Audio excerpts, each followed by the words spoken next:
sur le plateau de Live Finance avec une séance qui s'annonce très intéressante au lendemain de la baisse surprise des taux par la Fed. On retrouve notre spécialiste Antoine Casada, trader, formateur et coach. Antoine, bonjour. Bonjour. On s'était vu il y a quelques jours et votre scénario était d'une limpidité formidable. On voyait ce magnifique canal haussier qu'on voit toujours et j'avais l'impression de tout comprendre. Sauf que hier, tout s'est accéléré. Je comprends plus rien. Antoine, racontez-nous tout.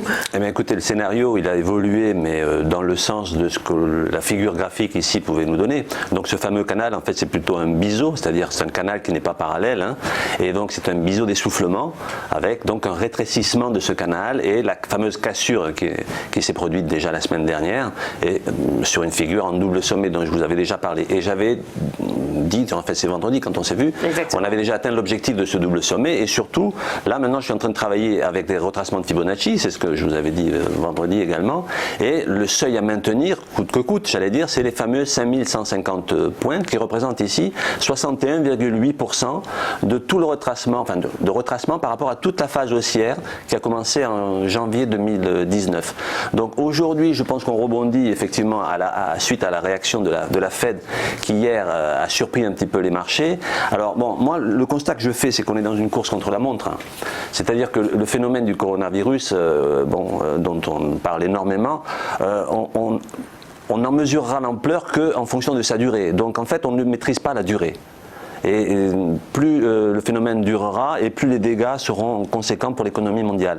Donc effectivement toutes les mesures tendant à ralentir en tout cas l'impact, sauf que bon, injecter des liquidités, ça c'est ce que les banques centrales savent faire et jusqu'à présent ça a toujours porté ses fruits, mais ça porte ses fruits parce que ça rassure.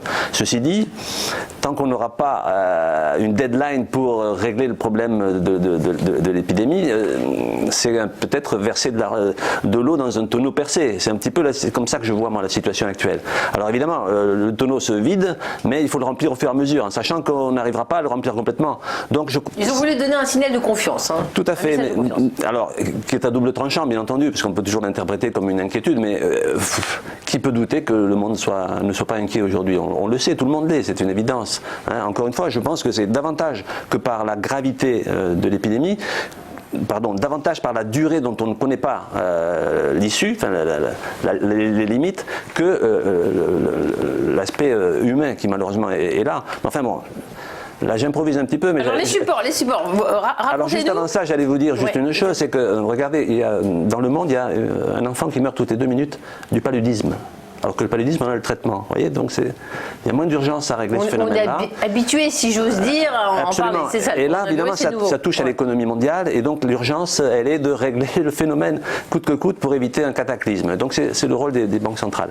Oui, donc graphiquement, voilà. Alors je pense qu'on a rebondi avec un gap ce matin à l'ouverture. On doit être autour des 5450 ou. Oui, en tout. Oui. Voilà. Donc les cours, je pense, vont évoluer pendant quelques jours entre le niveau des 50% de retracement ici, qui est à 5334 points, et les 5518. D'ailleurs, hier, on s'est approché des 5500. Et donc, voilà les niveaux sur lesquels on devrait fluctuer, sachant que pour que la situation reprenne, enfin graphiquement parlant, des couleurs positives, il faudrait au moins refranchir cette grande ligne horizontale rouge que j'ai tracée ici, qui était le gros support des 5712 points, qui maintenant est une énorme résistance. Donc on en est encore très très loin.